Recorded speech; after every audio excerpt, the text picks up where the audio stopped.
الرحمن الرحيم بسم الله الرحمن الرحيم عن أبي رقية تميم بن أوس الداري رضي الله عنه أن النبي صلى الله عليه وسلم قال الدين النصيحة قلنا لمن قال لله ولكتابه ولرسوله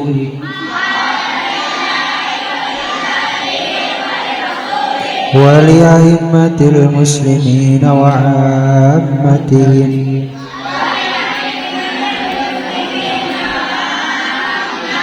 dari Abu Ruqayyah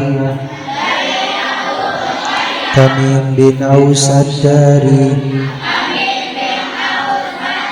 radhiyallahu anhu, ia berkata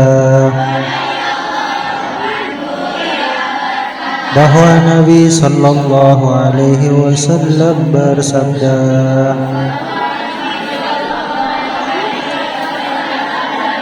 agama adalah nasihat.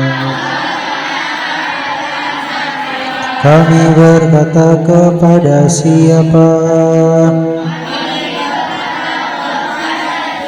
Beliau bersabda, kepada Allah, kitabnya, Rasulnya.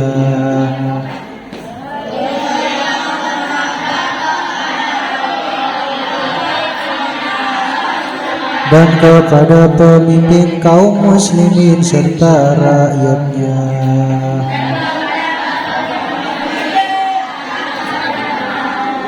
Hadis riwayat Muslim.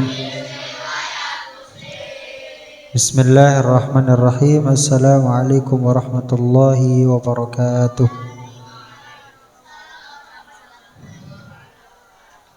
Bismillah walhamdulillah wal khairu wasyarru bimasyiatillah wala haula wala quwwata illa billah. Rabbana 'allimna ma yanfa'una warzuqna ilman yanfa'una. Allahumma arzuqna fahman nabiyyin wa hifdzal mursalin wa ilhamal malaikatil muqarrabin birahmatika ya arhamar rahimin. Amma ba'd. Alhamdulillah, segala puji dan syukur kehadirat Allah Subhanahu wa taala yang mana masih memberikan kepada kita rahmat dan karunia-Nya, menganugerahkan kepada kita rahmat-Nya yang tiada tara, di antaranya nikmat iman, Islam, kesehatan, kesempatan, taufik serta hidayah, sehingga kita dapat berkumpul, bermuajahah, bertatap muka di tempat yang mulia ini.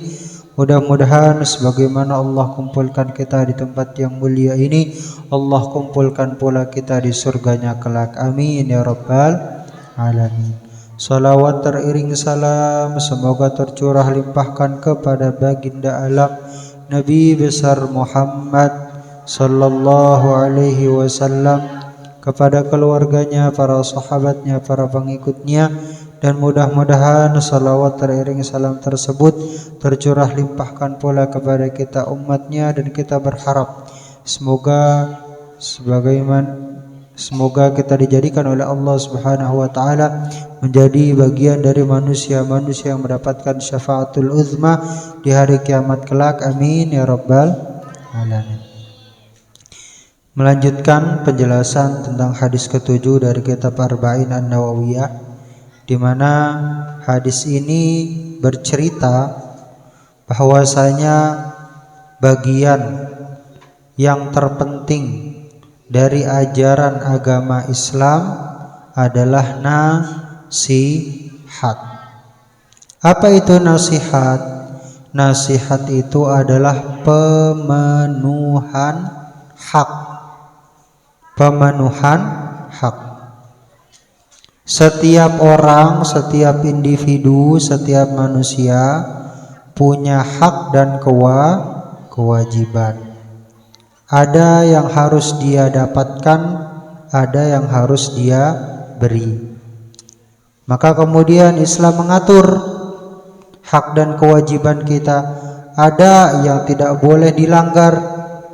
Makanya kemudian agama Islam mempunyai maqasidus syariah, mempunyai tujuan utama diturunkannya syariat. Di antaranya adalah untuk menjaga harta.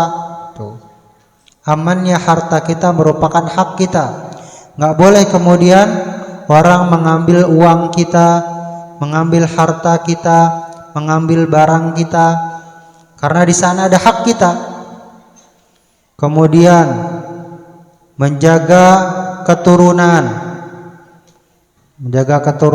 kemudian menjaga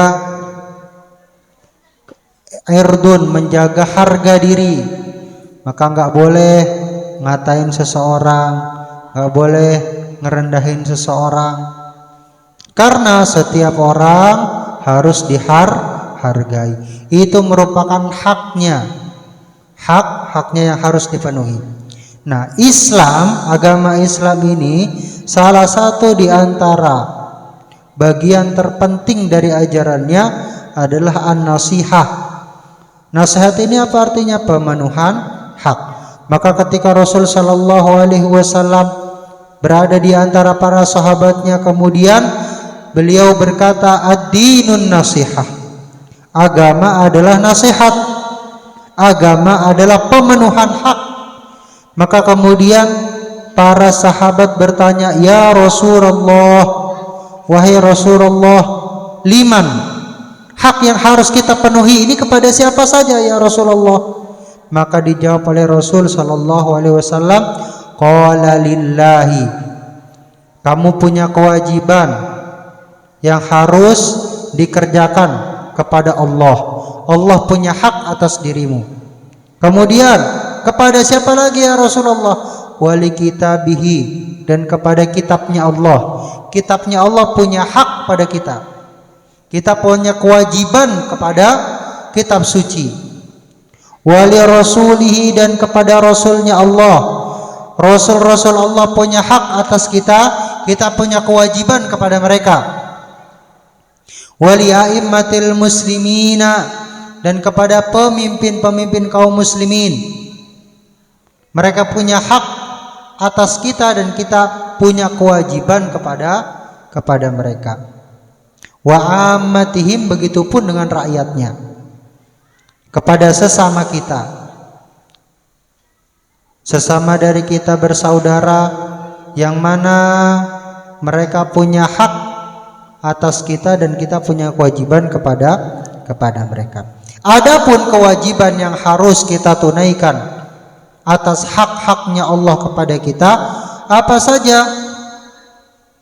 Di antaranya yang pertama, beriman kepada Allah.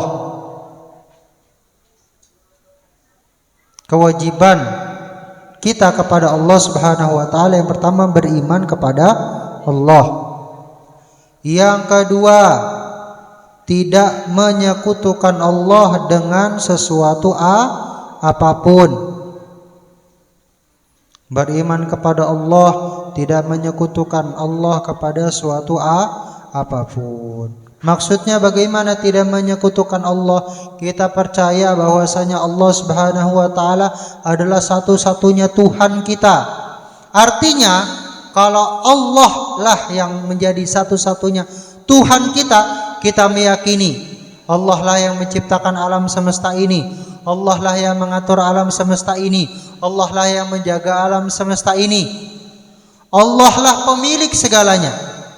Maka kalau kita punya hajat, kita punya keinginan, kira-kira kita minta ke siapa? Kepada Allah Subhanahu wa taala, zat yang memiliki segalanya. Qul huwallahu ahad, Allahus samad. Katakanlah wahai Muhammad, Allah lah zat yang maha esa, zat yang maha satu, zat yang maha tunggal. Allahus samad, Allah lah tempat bergantung. Karena semua ini milik Allah, maka kalau kita butuh sesuatu, kita minta ke yang punya. Contohnya Ari. Ari mau minjam penghapus. Nah, pinjam penghapus ke Bayu. Bayunya nggak punya penghapus. Kira-kira dikasih apa enggak? Enggak. Walaupun ngototnya segimana pun nggak dikasih. Kenapa? Karena nggak punya. Kalau mau minta sesuatu, minta ke yang punya. Minta ke Ibam punya, dikasih pinjam. Nah, begitu juga Allah yang memiliki segalanya, Allah yang memiliki segala hajat kita, segala keinginan kita. Ketika kita mau sukses di dunia dan di akhirat, yang bisa memenuhi adalah Allah. Ketika kita mau sesuatu, yang bisa memberi adalah Allah. Maka kita minta sesuatu tersebut ke yang punya. Menyekutukan Allah tidak berarti kemudian kita nyembah Tuhan lain atau ikut ritual agama lain. Enggak. Tapi menyekutukan Allah, termasuk dalam menyekutukan Allah adalah kita percaya bahwasanya ada sesuatu yang bisa memberi manfaat ataupun menolak suatu mudarat selain Allah. Contoh, kalau misalnya masih ada yang percaya sama dukun, percaya sama jimat-jimat. Nih, pegang ini nanti kamu kebal. Nah, pegang ini nanti biar kamu kelihatan ganteng. Gitu. Contohnya seperti itu. Jadi kita meyakini ada sesuatu yang bisa memberi manfaat selain Allah, itu sudah termasuk kepada kesyirikan. Makanya setelah kita beriman kepada Allah Subhanahu wa taala, kita meyakini, kita mengikhlaskan segala ibadah kita, segala kepatuhan kita hanya kepada Allah Subhanahu wa taala, dan kita tidak menyekutukan Allah dengan suatu apapun. Kemudian wal ikhlasu lahu, ikhlas dalam beribadah kepada Allah Subhanahu wa taala. Apa arti ikhlas? Apa itu ikhlas? Mengosongkan, membersihkan, mensucikan hati kita, ibadah kita, tujuan kita hanya untuk Allah Subhanahu wa ta'ala. Ketika salatnya ikhlas karena Allah, maka dia akan khusyuk. Karena ketika salat dia meyakini bahwasanya ini adalah saat-saat pertemuan saya dengan Allah. Allah yang ngasih saya nikmat, Allah yang ngasih saya sehat, Allah yang ngasih saya rizki. Saya mau ketemu zat yang memberikan kepada saya segalanya. Maka kemudian dia akan menikmati salatnya, mendapatkan kekhusyuan. Karena dia mengikhlaskan, dia membersihkan ibadahnya dari niat dari tujuan-tujuan selain Allah. Ada orang yang ketika salat dia niati untuk riya. Fawailul lil musallin alladzina hum an salatihim sahun alladzina hum yuraun, adalah orang-orang riya yang memperlihatkan tujuan ibadahnya agar dia dianggap orang soleh, dianggap ahli ibadah, dimuliakan orang. Jadi ketika dia ibadah, dia sholat, tujuannya bukan karena Allah, tapi karena manusia, karena pujian. Wal qiyamu bi ta'atihi, dan mentaati segala perintah Allah Subhanahu wa taala. Kalau kita meyakini Allah adalah Tuhan kita, Allah lah yang menciptakan kita, Allah lah yang memberikan kepada kita rizki, maka sebagai cara untuk mensyukuri nikmat Allah tersebut adalah dengan melaksanakan ketaatan atas perintah-perintah Allah Subhanahu wa ta'ala. Wajtinabu ma'asiyatihi, dan menjauhi kemaksiatan kepada Allah Subhanahu wa ta'ala. Kita sadar tubuh kita merupakan nikmat dari Allah. maka kita malu kalau kita gunakan nikmat yang Allah Subhanahu wa taala titipkan kepada kita, nikmat yang Allah Subhanahu wa taala berikan kepada kita untuk bermaksiat kepada Allah. Coba bayangin, kita dikasih nikmat sama Allah, tapi kita gunain nikmat tersebut untuk melanggar aturannya Allah, untuk bermaksiat kepada Allah. Tuh, betapa kurang ajarnya kita tuh. Kita dikasih sesuatu tapi kita malah maksiat sama Allah. Kita menggunakan nikmat tersebut, pemberian tersebut untuk bermaksiat kepada Allah. Maka pantas orang-orang yang maksiat sama Allah untuk diazab di akhirat, untuk disiksa, karena kemaksiatan adalah kekurang ajaran. Kenapa? Karena dia menggunakan nikmat yang Allah berikan untuk bermaksiat kepada Allah. Wa muwalati man ata'ahu, dan membersamai, bersahabat, dekat dengan orang-orang yang taat sama Allah Subhanahu wa ta'ala. Cinta terhadap orang-orang saleh, terhadap orang-orang alim, terhadap para kiai, para ulama, para habaib. Humul qaumu la yasqa minhum jalisuhum. Ketika kita dekat sama orang-orang soleh, ketika dekat sama orang-orang alim, kata Nabi, humul qaumu la yasqa jalisuhum. Mereka adalah suatu kaum, orang-orang yang duduk sama mereka nggak akan rugi. Yang duduk sama mereka nggak akan rugi. Karena selain ada syafaat Rasulullah di akhirat, ada syafaat sahabat, syafaat teman yang soleh, teman yang taat. Bagaimana syafaat tersebut akan kita jelaskan di pertemuan yang akan datang. Wallahu a'lam bishawab.